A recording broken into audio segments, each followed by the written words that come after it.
Relaxed. Hello. Hello again. Hello, Stephanie.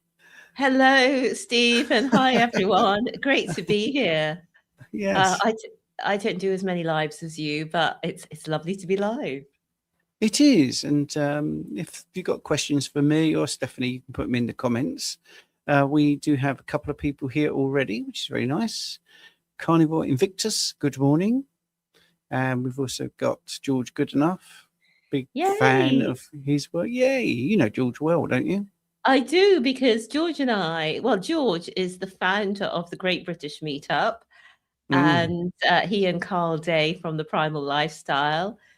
George had the idea, the two of them set it up together, and now I'm on the committee with them and others to create it. And we're so excited for June of this year. You were a speaker last year, Hmm. Steve, so that was good. Yeah, Um, it was a good thing that they put together there, and yeah, very impressive teamwork, I think. And George is saying, "Hello, Stephen. Hello, Steph. I'm at work, but listening as best I can." But it's nice for you to tune in, even if you are at work. Fatty Food, hello from Montreal. That's good. Ricardo, I love we've uh, got people from all over, yeah, Stephen. Sweden. We got Steve Foster from Lancashire. Hi. I always accuse you of being from up north, don't I? Yes, and I'm such a cockney, really. Um, Daniel there, hello all, which is really nice. Yeah, I mean the Swedish. I There's a lady called Cami who is from Sweden, and I was talking about the food guidelines yesterday, and Yeah. their food guidelines have not been updated, so their pitiful amount of daily protein is. I think actually weekly it's 350 grams. But you saw the food guidelines, I think, did you? Yesterday being released. Yes, yes. But look at this. Look at this. Carnivore Invictus is from the Gulf Coast in Mississippi, and he's got a lot of muscles over there. So we were just talking about training. So Mm. obviously, Carnivore Invictus is doing a lot of that. It's hot out there in Mississippi. Is it? Mm, I've never mm. been, actually. You've been out And there, have you? no, I haven't, but I just gleaned it from the many films that it's hot and it is humid. I don't know what it's Mm. like in winter. So maybe Carnivore Invictus, you can tell us what's it like in winter? Does it get really cold or does it just stay warmish? Mm. Yeah, you're very good at this, aren't you? Engaging. Daniel is from Staten Island, New York, where you get coffee, I have apparently. been to New York. Oh, yes, I have. It's fantastic, isn't it? How many times have you been? I think I've been twice. Hmm. Uh, Actually, I've been three times. And one of the times, I was sitting at home waiting. I should have waited at the airport because when I got to the airport, at the time I went to New York the first time, I hadn't flown internationally many times. So I was Hmm. mainly flying in Europe. And for Europe, you can just get there an hour before. But for international, you have to get there 2 hours before. And I was absolutely gutted because I couldn't fly. And I had to wait No. until the next day. Wow. Oh, dear. Yeah, Right. so sad, so sad. Um, right. So, for people that don't know you, would you like to give us a little sort of introduction into who you Yes, are? yes. I'm going to try not to be distracted by the questions because one of the things that I love, sparkling water, has come up in a question. But I'm Stephanie Taylor, and I came into this world of carnivore, keto, low carb, like many people, because I was just looking for better health. And I'm one of these people who's tried many things, uh, the family start to roll their eyes when you've got a new thing you're doing. But that was because I was always striving. I was always a bit of fat, and various degrees of fatness over the years between between a size 14 and a size 20, and it was definitely a yo-yo effect. And but by the time a few years ago, I'd managed to sort of get my weight somewhat under control, but it Hmm. was a big effort to maintain it. And but I was really tired. I just got really tired. It was just this fatigue was just on top of me, like pressing me down. And it was really hard just to get through the day. And this was so unusual for me because I'm usually quite lively, energetic, and I just didn't know what was wrong with me. And so I was seeking of what could be wrong here. I didn't know. I wasn't aware of anything being wrong with me physically, and I couldn't think what is making me so tired, because I felt like I needed a reason to go to the doctor. I didn't just want to go and say, "Hey, I'm just really tired," because they sort of give you drugs or say it's just your age or what have you. Which, to be fair, you're not giving them much to go on. And so eventually I thought, well, the only thing that I know that I've got was fibroids. And they'd said a few years earlier, do not worry about the fibroids. They're benign, not an issue. Over 80% of women have them. And unless it's causing you some issues, we'll just leave the fibroids alone. And that was 2018. And I thought, why don't I go and get examined and see what's happening? Maybe it's something to do with the fibroids. And I tell you what, it's that intuition, isn't it? Because I didn't have any hard evidence or in my conscious mind, I didn't know why fibroids should cause any issue. But something in my body, I think your body speaks to you much more once you go carnivore or very low carb. But at the time, my body wasn't speaking to me that much, but I kind of worked out, I thought, go and see about these fibroids. Anyway, when I went to see about the fibroids, I went to the hospital, and the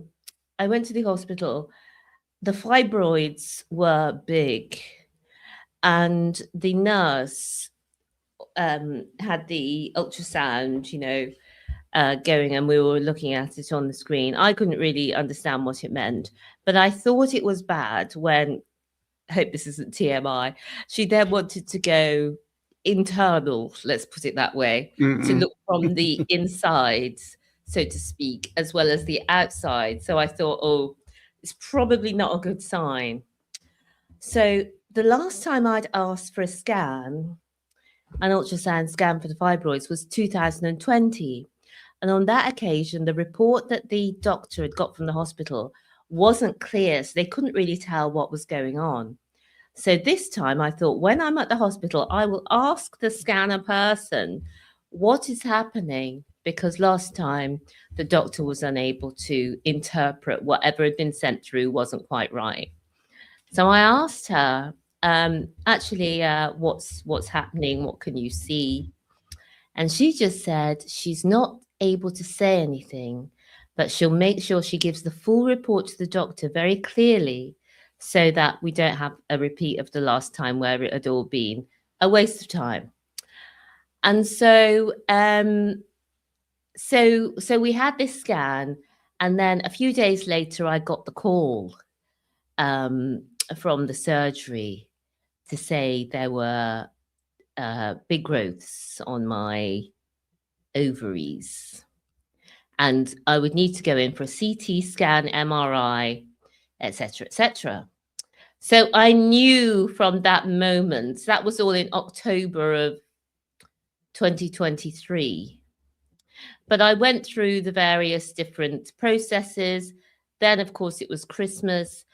They realized it was cancer, but they didn't know what kind of cancer it was. And there was what do they call it? A biopsy and all of that. But all of that process between October, where I first started investigation, and January of 2024, where I got the full diagnosis,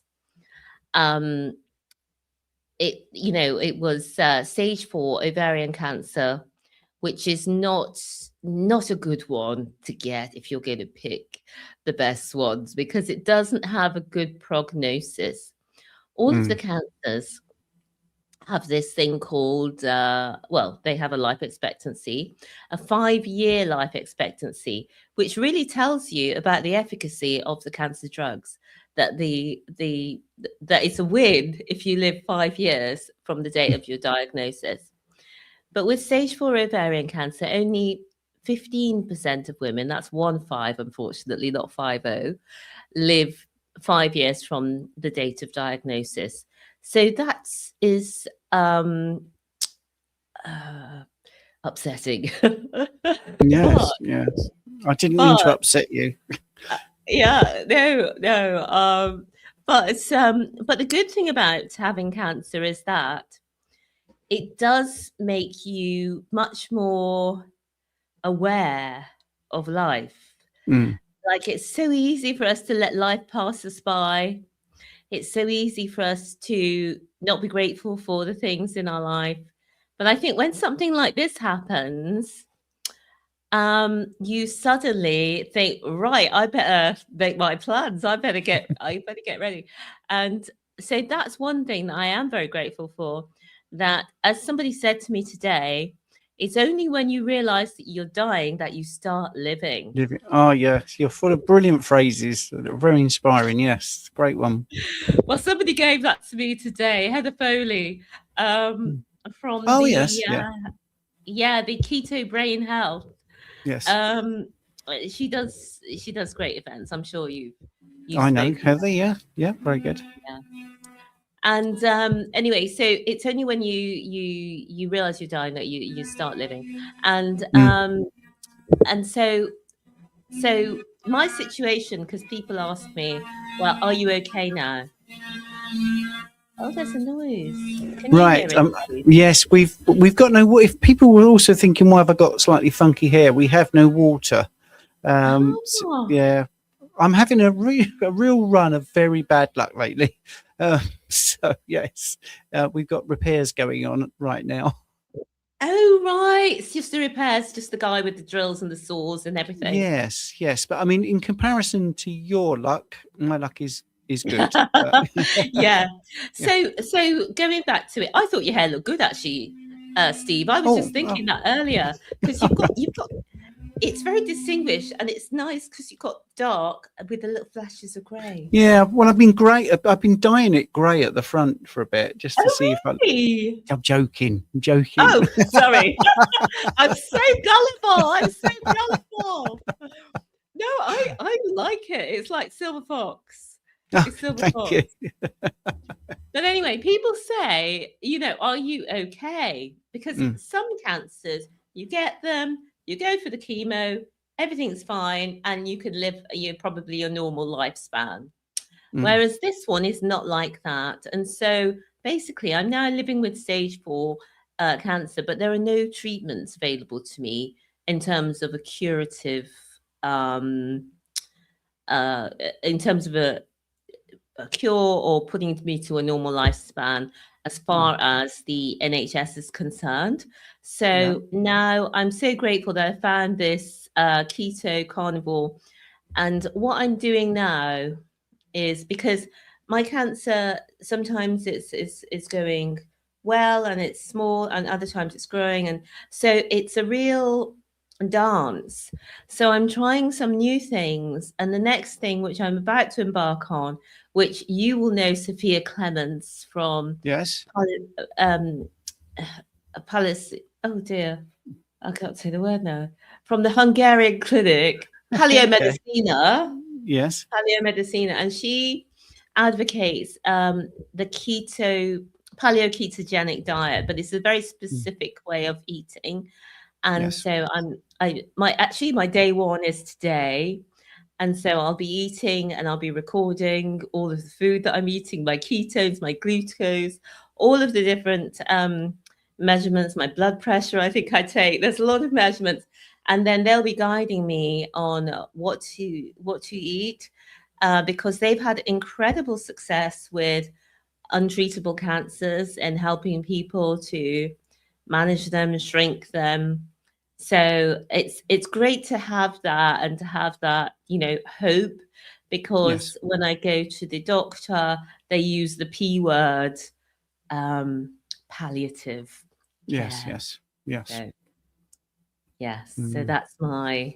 So that's where we're up to date. That's really good. And you're a big fan of Thomas Seyfried as well. And I think that's interesting that you met him, didn't you? He's one of your sort of heroes.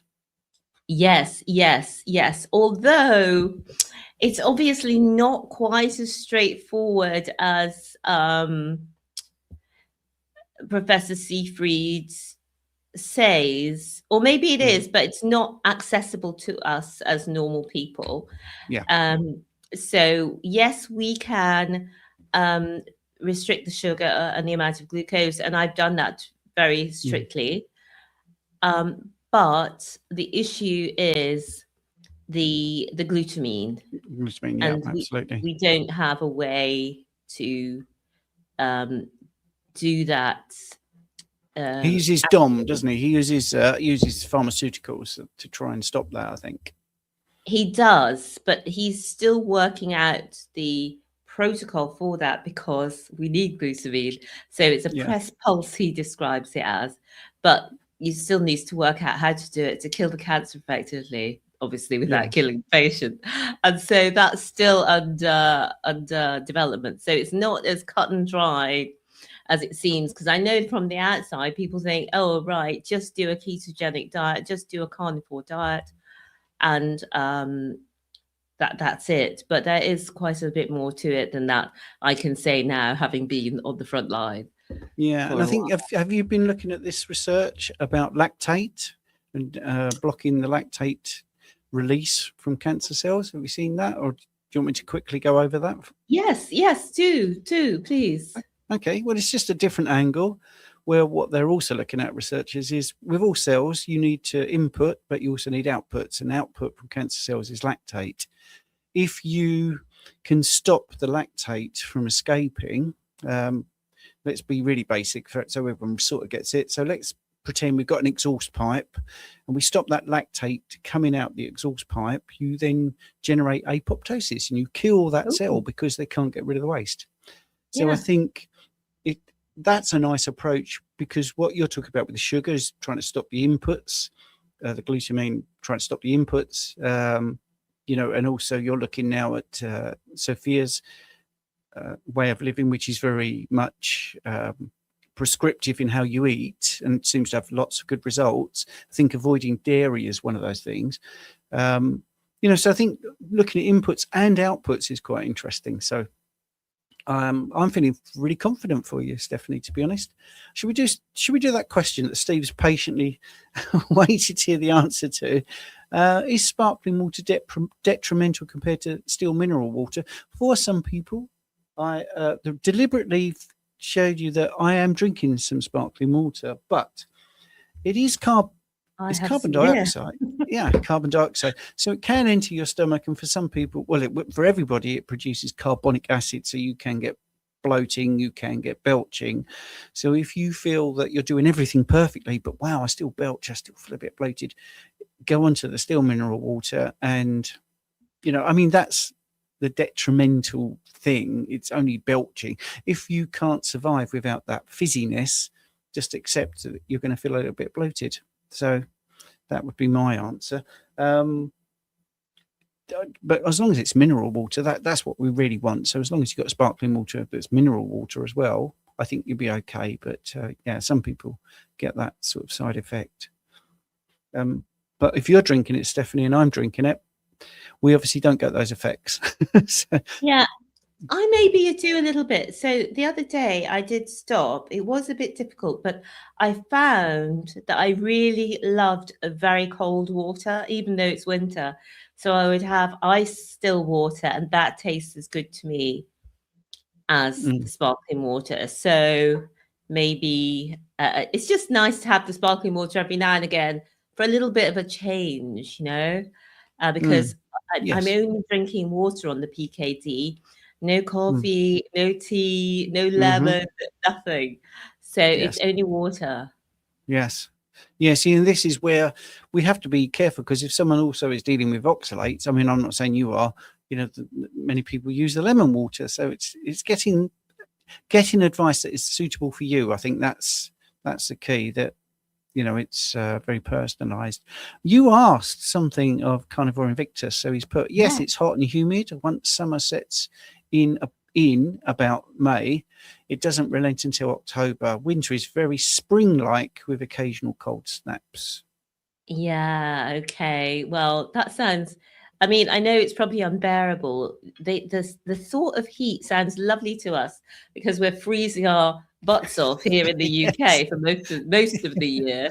And then in summer, we're sometimes lucky that it ekes up to 20 or even slightly beyond, and we feel like we're having a heat wave. Yeah. And we've got Trevor hello from Barrier, BC. Hello. What's Carnivore Invictus saying? I'll catch up with all the messages now, but I didn't want to interrupt your stories, Stephanie, to be honest. Yeah. He's a fireman. He trains in the gym 6 days a week, somehow without a single carbohydrate. Oh, it's amazing, isn't it? That's what I did this morning yet again. Yesterday made 3 years carnivore. Oh, well done. Congratulations on your 3-year carniversary. Excellent. Congrats. It's really working for you. Yeah. Hello.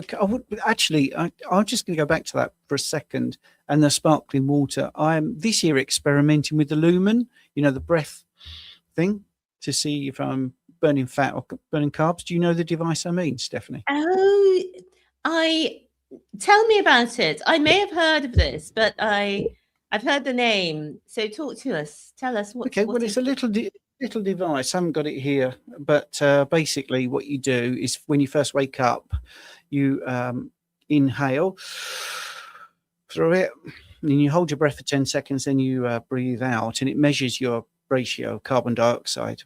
And if you've got a lot of carbon dioxide, then you're burning fat, burning carbs, and then if it's low, you're burning fats.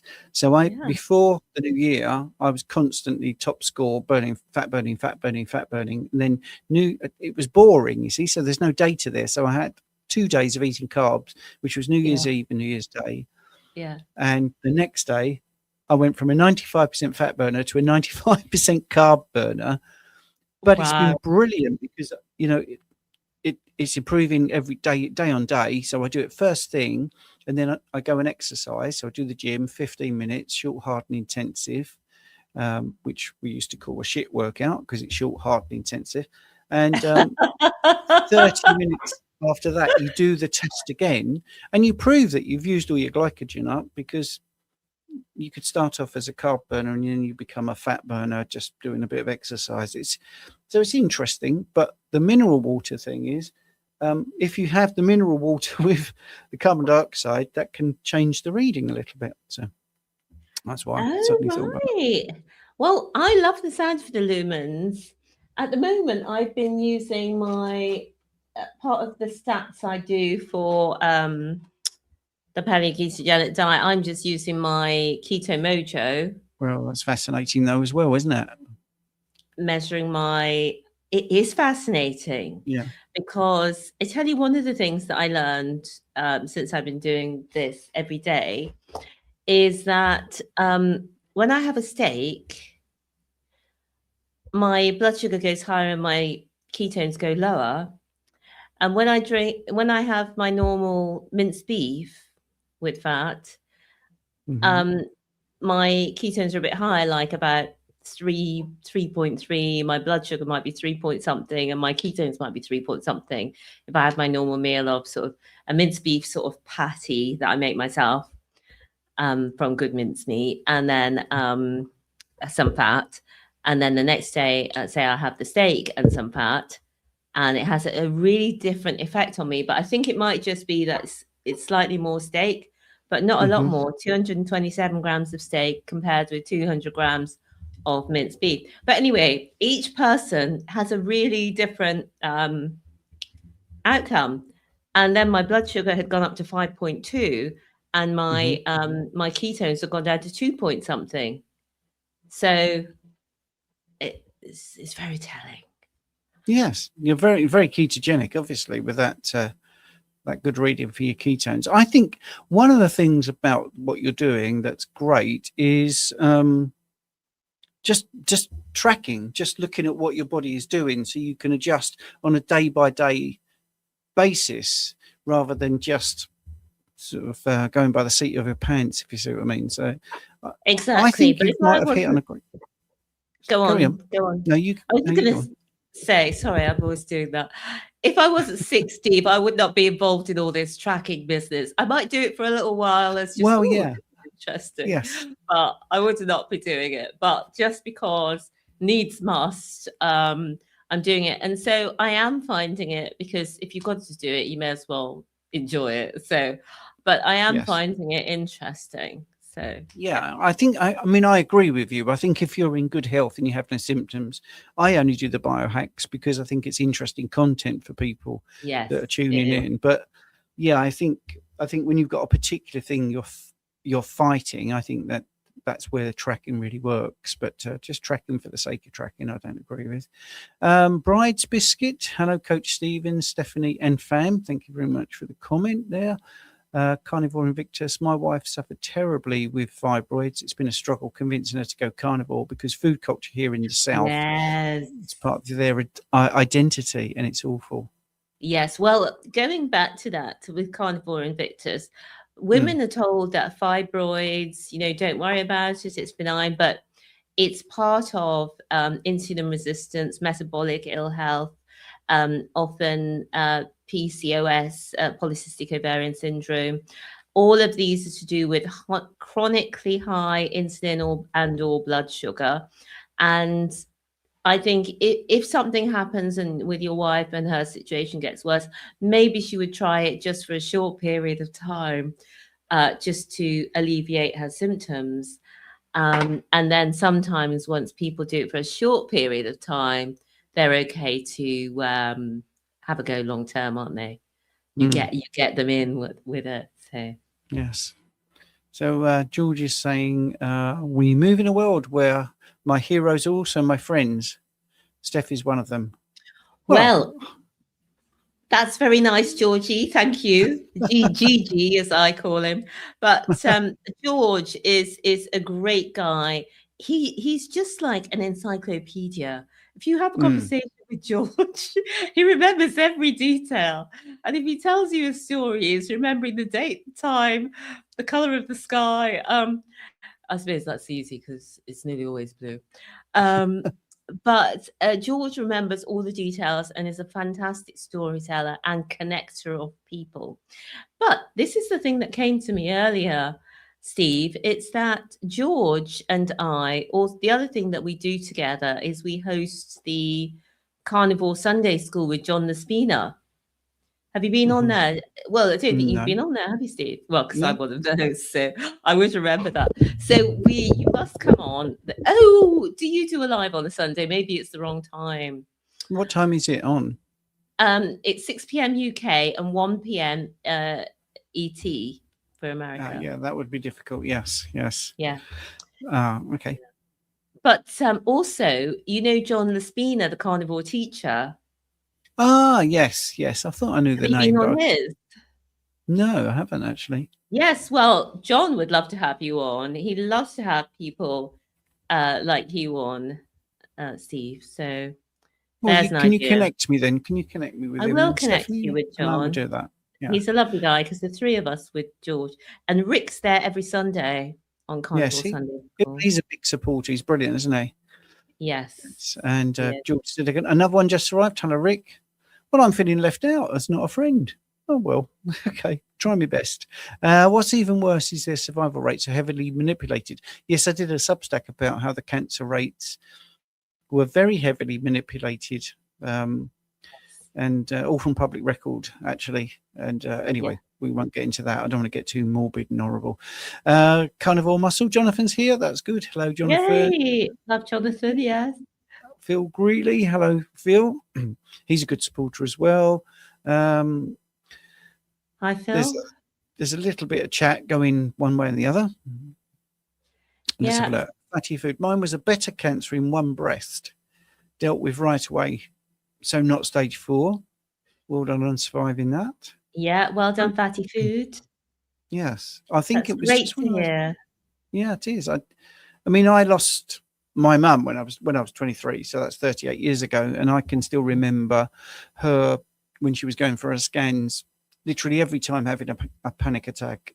So at that point, I lost a girlfriend to breast cancer, and my mum to cancer, and my dad to spine cancer of the spine when I was 10. So it isn't something I'm very glib about, you know. No. Anyway, I think if I knew then what I know now, I think things would have been a lot different. But anyway, Yes. If only yes. we knew.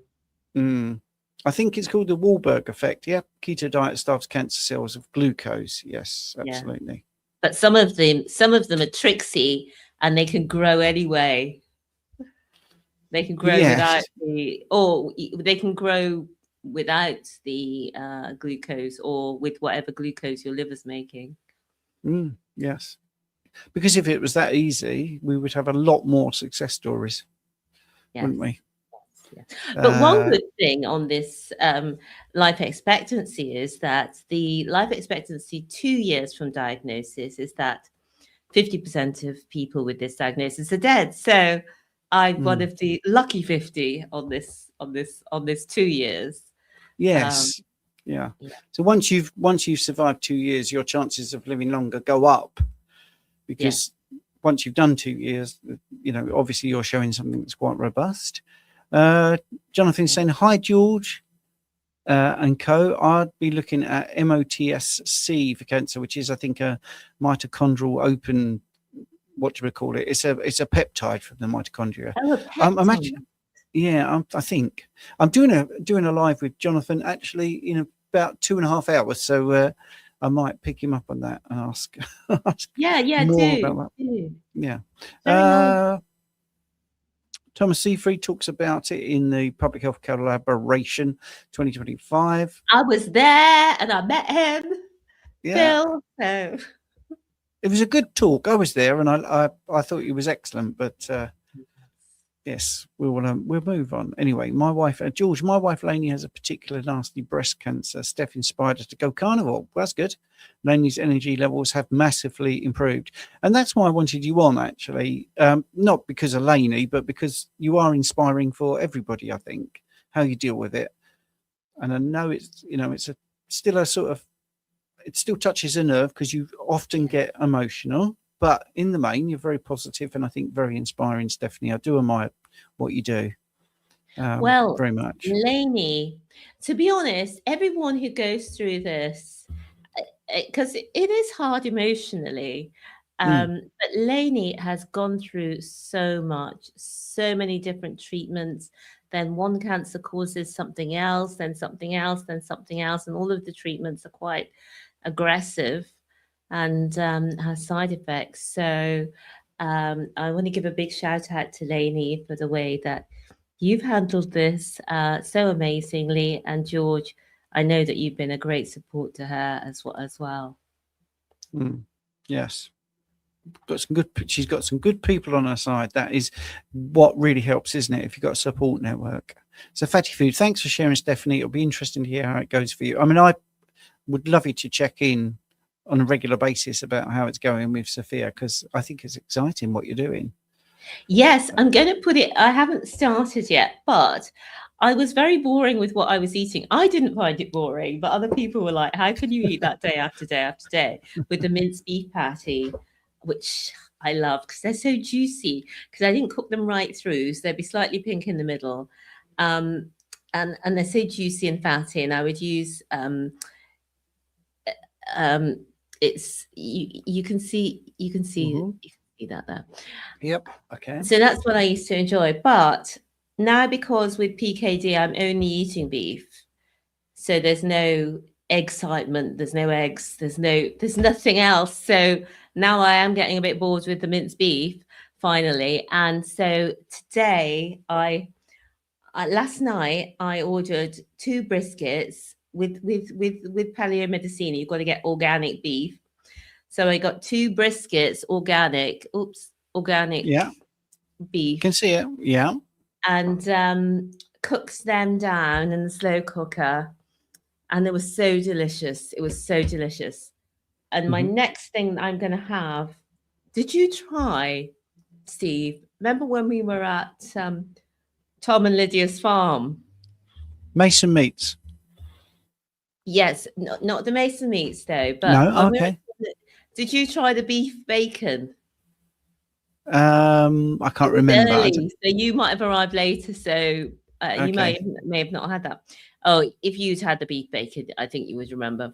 So the beef bacon, Right. I was not holding out much hope about beef bacon because we've all had that chicken bacon Mm-hmm. or whatever. If you know, if you go to a Muslim place or something like that, or they don't eat pork, and so there's alternative bacons. But I've never had one yet that I've liked. So when they talked about the beef bacon, I thought this is not going to be anything bacony. Nothing wrong with beef. Anyway, this beef bacon was absolutely delicious, divine. It was very fatty. It was very beefy. It was actually very bacony. Mm-hmm. And Tom and Lydia played a blinder, and they got the beef. And it's a cut that I hadn't really heard of, called Right. beef belly. Right. Are you familiar? Well, I suppose it just makes sense. It's like pork belly, but beef Yeah, let me belly. just think. My phone's just gone. I never do this. Sorry. Yeah, it's okay. So the beef belly, you get it. I've now got a big slab of it. Mm-hmm. Actually, that's a question I can ask you.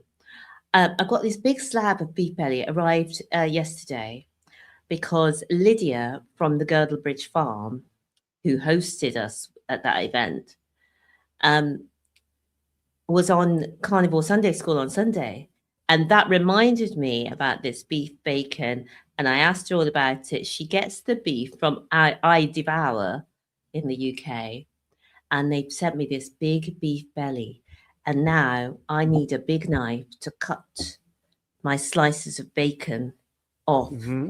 And tomorrow I will put them on my Instagram and make all y'all very jealous.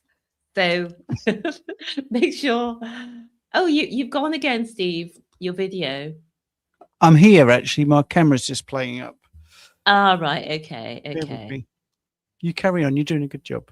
So what I would love to know from any of you, whether you, Steve, or in the chat, what knives you use for this big pieces of raw meat when you're going to cut it into slices yourself, because I'm not prepared.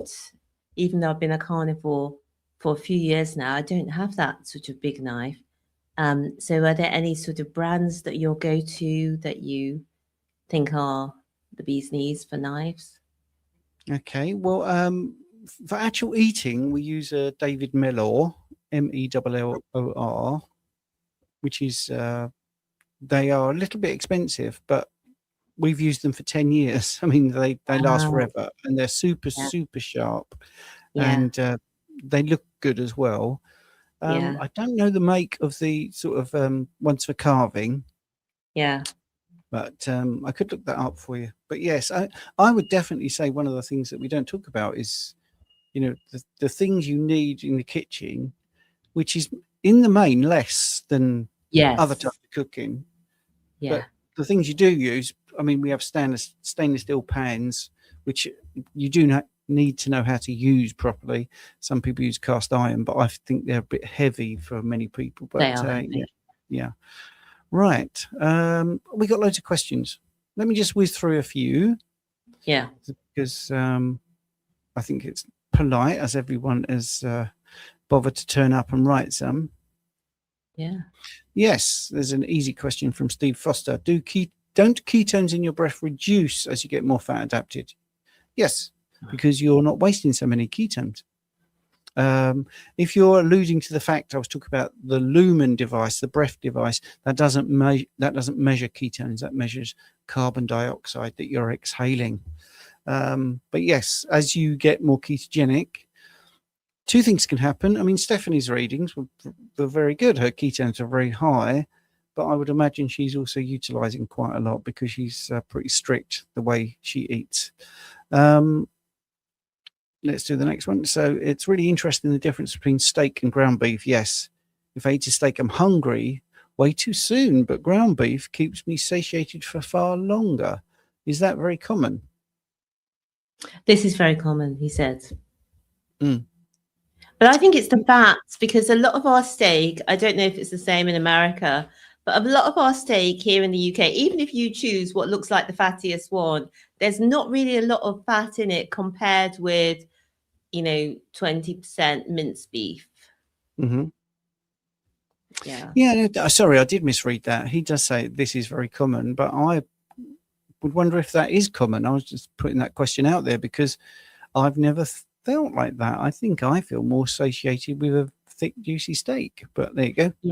Yeah. I feel satiated with steak. It's just that ketones. I think the fat to protein ratio in the steak and whatever fat I've added is not as good for my ketones as the fat to protein ratio in the beef and fat. Yeah, The I minced think beef, there's ground beef. a lot to do with that. Let's have a look. Jonathan's saying that it's the collagen within ground beef that is likely doing that. Very little gristle in most steaks. Yes. Yeah, good point, Jonathan. I'm trying to whiz through them. There's some really nice chats. I'm sorry if I'm not putting it up your message, but it's very nice. We haven't got. Well, I can see somebody I know. Go on, go for it. X399. Yes. I was speaking to him earlier today. He says he said a 3-day water fast got his GKI down to 0.5. Wow. Do you want to explain what GKI is? Is that something you're doing right now? Yeah, well, I'll explain what it is. So Professor Thomas Seyfried and others say that we all measure those who are interested in getting into ketosis for therapy purposes, which is what I'm doing. You measure your glucose and you measure your ketones, and you divide your glucose by your ketones, and that gives you one figure to track. And so Professor Thomas Seyfried says that if you can keep your GKI under 2, you're in therapeutic ketosis. To have it at 0.5 is, very much into the therapeutic ketosis range. So if your blood sugar was 4 and your ketones were 4, when you divide those together, you get 1. So that would be a glucose ketones index of 1. So that would be in the therapeutic range, just to give you an example. Brilliant. That's brilliant. Let's move on then. Egg is a good egg. Giving you all those details there. Let's move on. So let's have a look at this. Carnivore Invictus again. John makes a lot of good content that hardly anyone sees, at least on Instagram. Well, no, I think Jonathan's content is good on YouTube. Very good. Yes. So, Phil, does the lumen measure BHB then? Not really. It's actually carbon dioxide that it's measuring. And when you exhale out a certain amount of carbon dioxide depending on what you're eating. So, yes, it's not measuring ketones or acetate or any of those things. It's measuring carbon dioxide. Simple as that. Right. Ketones. I hope everyone here knows that being in ketosis isn't something you want to be in all the time. Yeah, I think we all know that. Let's have a look at this. George, good enough. Stephen is invited anytime. Just the near clash. We'll get you on Sunday school in March, Stephen. I find the victims. Stephen Buxom. Steph Buxom. Yeah, brilliant. Okay. Let's have a look. I don't eat carbs, but sometimes my GKI goes up to 25 as my ketones have crashed. Yes. That this is the yin and yang of numbers, because you can get bogged down in numbers, and your body does what it wants to do. You can have very high blood glucose levels after exercise, for instance, and you'll have very low ketones. But that's what the body does. It works out what's best for you, and I wouldn't get too bogged down. I mean, I think just egg is just showing how variable it is. So Nicholas is saying, friend got multiple metastases after breast cancer treated years ago. Tried to coach to keto, which helped, but need to convince her to go all in. Looking for aware oncologists to support. Any advice? I don't know any Join the club. oncologists. Join the club. But but Nicholas, I'm not sure where you are, but you might find, or you will find, that there are carnivore doctors who can help.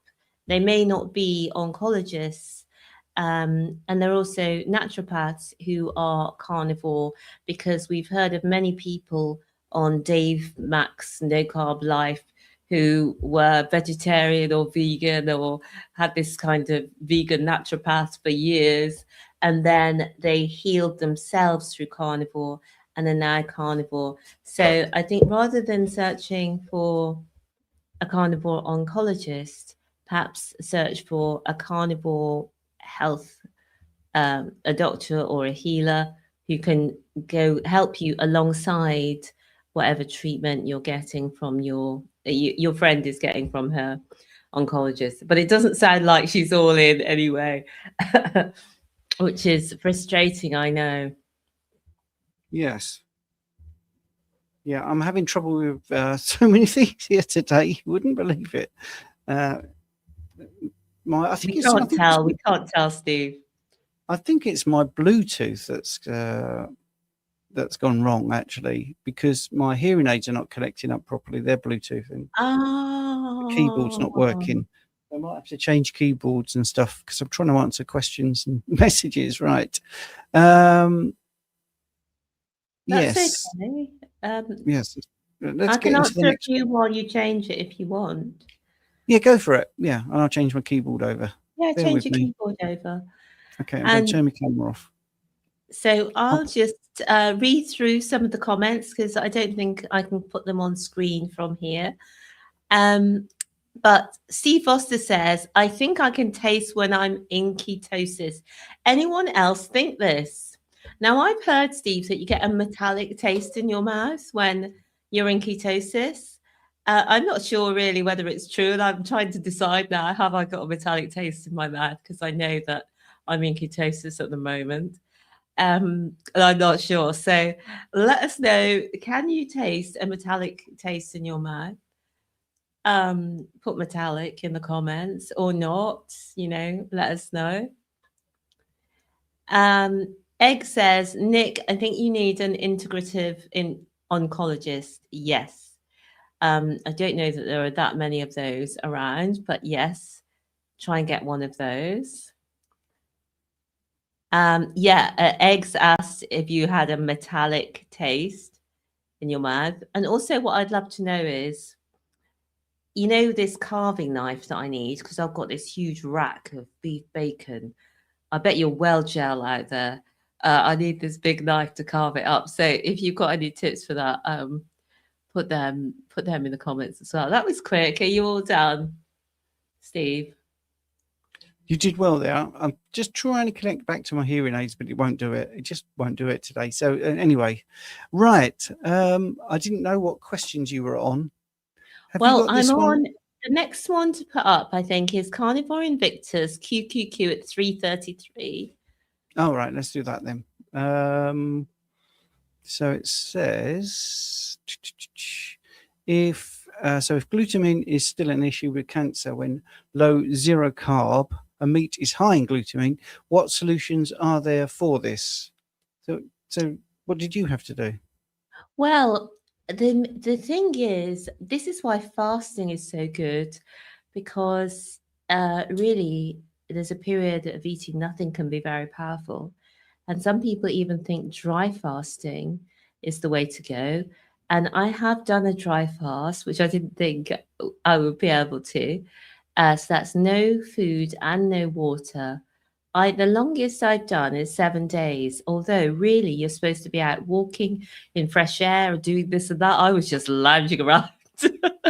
But Dr. Filanov, who's Russian, and Dr. Shefnikov did a lot of research and have worked with a lot of patients with dry fasting. And Dr. Filanov has a clinic, and you can go out there and do up to a 9-day dry fast supervised in Montenegro. So the next one is in March. So I am planning to do that. So I think the fasting, I feel, is very powerful for cancer. At the moment, I'm doing the paleo ketogenics. The paleo ketogenic really reduces the amount of protein you're eating. So, excuse me, I'm 5'8.5". Let's call it 5'9", round up. I'm 5'9" and medium build. And so, and I've got usually would have a hearty appetite. But what I'll be eating on the paleo ketogenic is about 200 grams of meat plus added fat per day. Now with PKD, I'll also be having 400 grams of liver split out across the week, and 200 grams of bone marrow split out across the week. So you're eating much smaller amounts of protein, and you're having a much higher proportion of fat. So for every 100 grams of meat, lean meat, you would have 35 grams of fat. So I think there's two ways. First of all, you eat much less than you would typically and normally. You eat a higher ratio of fat, and you eat more nutrient-dense foods such as the liver and bone marrow more regularly than you normally would. So that's how the PKD does it. And so it'll be interesting to see if that works for me. If not, or I'm sure it could work. And then also, and I may also do a longer dry fast overseen to try to stop it in its tracks. Yes. I mean, this is why I was talking about Don, you know, the medication, because that's trying to block not intake but uptake, you know. So but obviously it's flawed for many people as well, isn't it? But that's the route she's going down, I think, at the moment. Did you do the urine, the green urine? Did you do that one? Sorry, question? I don't know what that is. I don't know what. Oh, sorry. No, I did not. Ah, okay. Yes, I don't know what that means. Well, somebody said they've got green urine. Oh, right. Let's have a look. Where has it gone? Can't find the question, but anyway, I think somebody said they've got green urine. Oh yeah, Gaza yes, Zoo. Yes, Stefan. yes. I mean, if you're I mean, that's well, that's he's green. classic. Look, he's green, so you would have green urine. Yes. B vitamins can do that, by the way. I mean, it is worth actually investigating it, but and some medications. So if you're on medications, I would definitely check antidepressants, antihistamines, anti-inflammatory drugs. All can possibly turn your urine green. And food dyes, asparagus, which I think most people know, but it also comes with a smell. And then did you not ask about someone having a metallic taste in their mouth at the same time? Somebody did, yes. Well, that would need to be checked out, I think. You could do some bloods just to make sure your kidney function is working okay. But yeah, as Edgar said, see a doctor. I think that's just good advice. This is just for information. I'm not trying to scare you, by the way, but I definitely would look at that. Could just be medications, could be high riboflavin. If you're taking B supplements, that can do that. And if you're taking things like zinc, iron, you know, obviously anything metallic, copper, you know, you could possibly get that. So I'm not saying it's a bad thing. I've just, you know, just do a little bit more research actually. So let's get where we can catch up with the questions. So there's a lot of people talking about that particular thing. The beef bacon. I think I did just get the tail end of it actually, thinking about it. And I remember thinking, wow, this bacon is amazing. So yeah, I think you're right about that. What's this here? Someone uses an old bread knife. Wow, that must be a sharp bread knife. My bread knife wouldn't cut. Phil, who's fantastic, by the way, for giving out information there. This guy has a video on how to cut a bone in rib roast with a link to the knife he uses.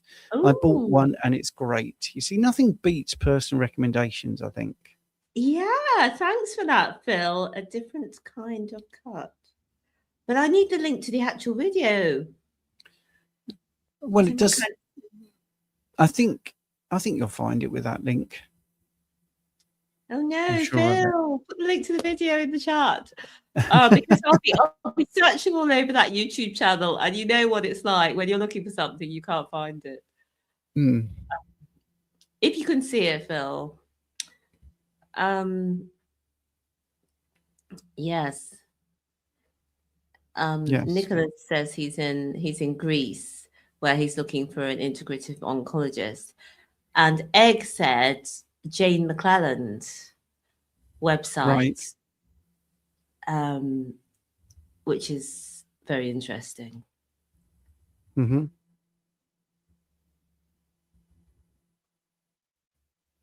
Right, let's have a look at this next thing. Egg has asked, how does Lumen know the CO2 is from glucose or fat?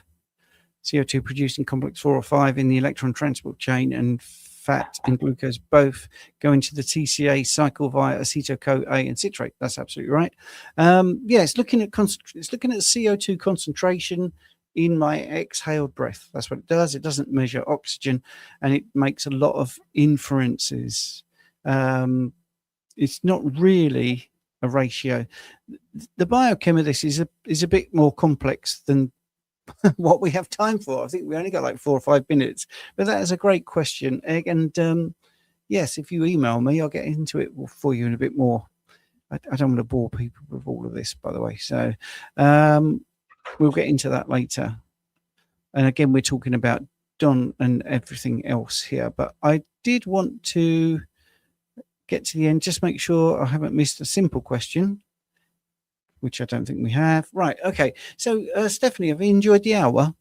I've loved it. I nearly said Phil. I've loved it, Steve. Do you know what? Your community is so engaged and engaging and interesting. We've had everything on here today, haven't we? Yes. Yeah. Sorry, I sort of had a bit of a meltdown with my Bluetooth and my hearing aids not connected, and my I don't know. But you can still hear us. No, well, I got captions. Oh. Yeah. So now I'm not a big fan of big tech, right? But one thing Google are very good at for deaf people is you can have absolutely any audio source, a caption right in front of me. It's just brilliant. Wow. Yeah. So even you're when working double time reading captions as well, but you're making it look like you're just listening. Wow. Well, yeah, but I could do this if you want. Just look at You're so good at this. Well, I've had many years of practice, but you see, and it's handy because if I miss something, but you're making it look like you're just listening. Wow, you're so good at this. I can still read what you just said. You see, so it's helpful in that way as well, because if there is a distraction, we're having those works today. I go, oh yes, I could just check what you just said. The interesting thing for me is it also knows when it's me talking, and it doesn't do any captions for me. So anyway, right. Would you think, you'll come back on? I would love to, because sometimes I can be a little bit nervy on lives, but actually on other people's lives, it's fine. It's just my own, which I don't do lives. I mean, I do the one that I do with the guys, I'd love to. I would love to come back on anytime. Okay. Well, maybe should we make it a monthly thing, and then you can give us an update on how it's going with Sophia? Oh yeah. That would be fun. That would be fun. I think it's fascinating, and you're inspiring, and that's the thing. I think, many people say, it's nice to get comments like, "Oh, you've really saved my life," or "You've changed my life," and all that. Which I do get messages like that, which is very nice. This is not a humble brag, by the way, but I always say you received the message. It's all down to you, because we can table this message out, and if you don't act on it, nothing's going to change.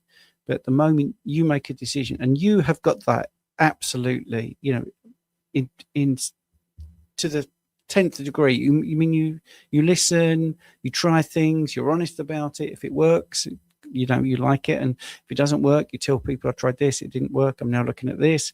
And I think that's part of why you're doing well, because you still see there might be a way, and I think there was a word you used, and it's one of my bugbears for last year, which was the lack of hope.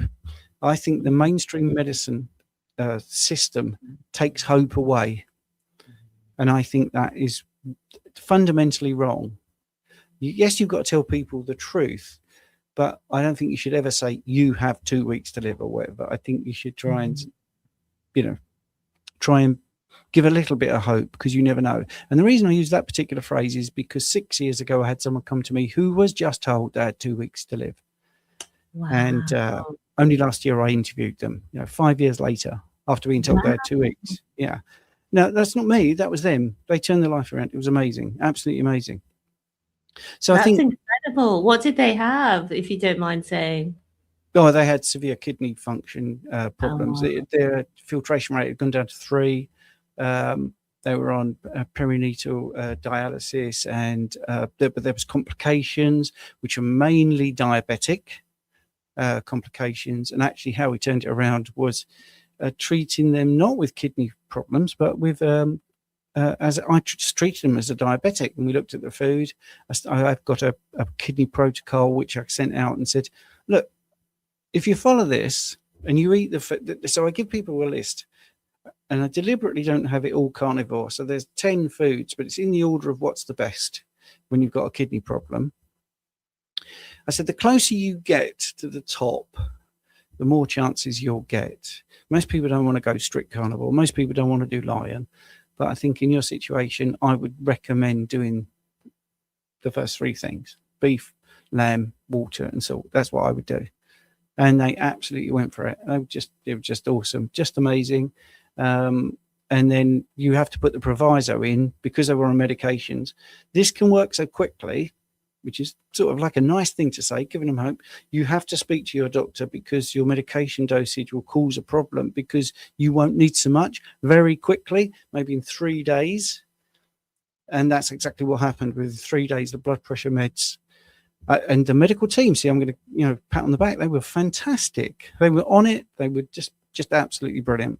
That's absolutely brilliant. And getting the medications down. And we were talking about how to balance the fluids and what was happening there, because, when you're doing that dialysis at home, it was just amazing. They were just really good. They were really, really good. So I think sometimes we're a little bit, negative about those people in that system. I think it's nothing to do with them. I think it's all coming from the top. But yeah, pretty amazing. But you're an amazing person, you see.